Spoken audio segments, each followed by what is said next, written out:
Welcome to the virtual towers of Binary Arcadia, where the games go on long into the night.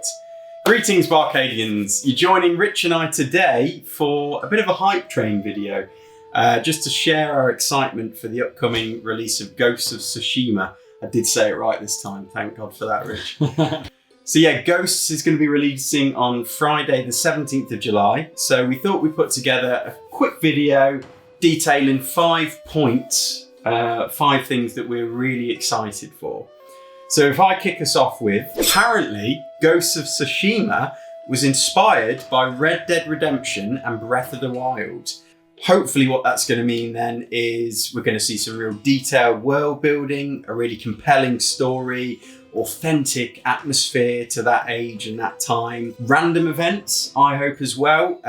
We know it's going to be an open world game, so I'm hoping that we're going to see that similar sense of random encounters in the world.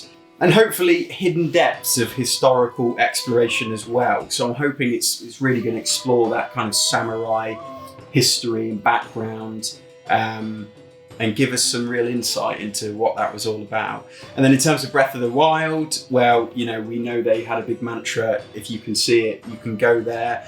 I've heard the same applied for Ghost of Tsushima as well. So, you know, we're hoping this big open world is fully explorable and, you know, has that sense of freedom that Breath of the Wild had as well. And we know that they are also focusing on this natural sense of curiosity, which I think Breath of the Wild did really well. Gave you a real sense of exploration that, you know, you didn't feel like you were being herded. You felt like you go in your own direction and enjoy and just, you know, follow your nose really in what the world has to offer. Although fingers crossed that they keep the Korok seeds out of this one though, and give us a little bit more meaning to some of those natural features in this next open world. So yeah, that's the first thing that I'm really excited about. What about you, Rich? So the second thing that I'm really excited about is playing a samurai. This game, obviously you play as a samurai, and I'm really looking forward to what looks like an incredibly deep and complex combat system that seems to reward patience and timing, and I think that's going to be a really interesting thing, because this game could, I think, have become very much a hack and slash, and I feel like that would be somewhat removed from what they were trying to portray here. And I feel like I really like the way that they've decided to put the emphasis on what a samurai would do. You know, he waits to mount his attack and he times it right to do instant kills and stuff, and we've seen that throughout the gameplay combat scenes that we've seen.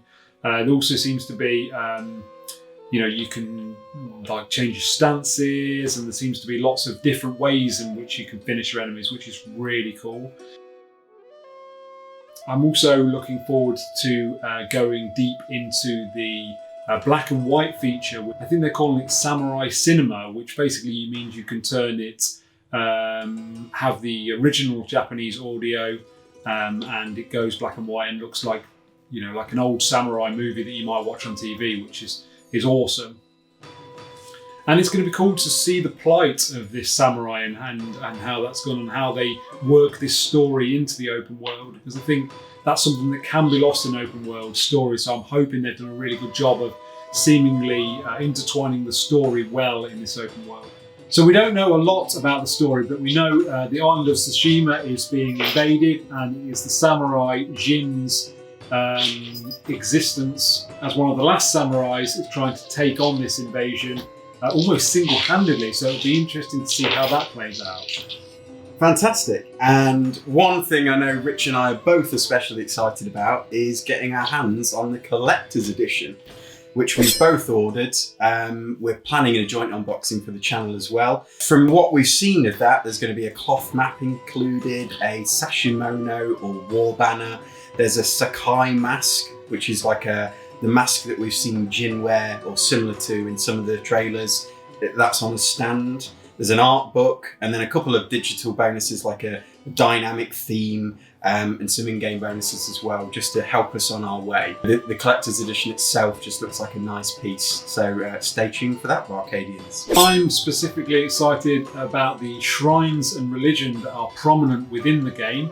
Paying respect to them helps players unlock charm slots, so players can become more familiar with Japanese religion just by playing the game, which is really cool. I think as sort of a nod to Breath of the Wild, you used to have to pray at these rock angels, I guess, to get your stamina or your hearts up. And I feel like this is a very similar thing, but maybe with a more serious thing about actual real life, like religion in the world. So that's cool.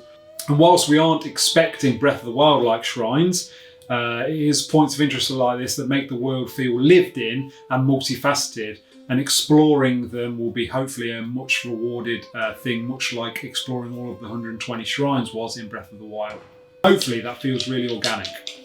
And then the fifth and final point, so essentially we really love the concept of the ghost alter ego. So Jin's essentially his evolution as a character, as a samurai almost as well. He's having to essentially resort to these unorthodox means to defeat the Mongols, the invading Mongols, and the Kublai Khan, I believe it is, who's kind of head of the Mongols. And these ghost sections seem to characterize what we've seen in some of the trailers, the stealth sections of the game.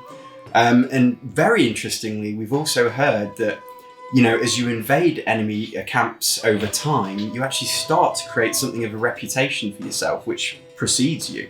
So that can sometimes mean, I think, killing enemies in especially brutal ways will result in, you know, certain enemies just running in fear, so you don't have to deal with them at all. And I think as well, there's more global ramifications of that reputation. So, you know, you'll actually get this reputation that perhaps you'll hear tidbits about as you explore the world. Perhaps there will even be different options for you available as you create this fearsome reputation as the Ghost of Tsushima. And personally, for me myself, I just can't wait to live out my Tenchu stealth assassin style fantasy, as I loved that game on the original PlayStation, and these stealth ghost sections seems to have a lot in common with that play style of dancing on the rooftops and, you know, slowly chipping away at an enemy base in silent shadow. And if those 5 things didn't do enough to whet your appetite, then check out this tweet from Corey Barlog, creative director of God of War, advising Neil Druckmann, creative director of The Last of Us, to play Ghost of Tsushima. In the words of his meme, it's so good. I'm pretty sure those two know a thing or two about making a great video game. So yeah, I can't wait for Ghost of Tsushima. It's only a week or so away now. Absolutely. Rich and I are keen on diving into this new open world epic, we hope, and fingers crossed for great things. Let us know, BArcadians, if you've ordered it as well, what you think and what you're excited for in the comments. As always, please like this video to support the work we do. Make sure you subscribe and ring that bell for notifications. And I think that's about it for today. Another one for the archives.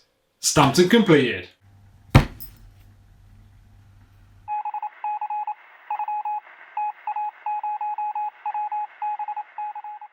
And absolutely, I'm interested on how they...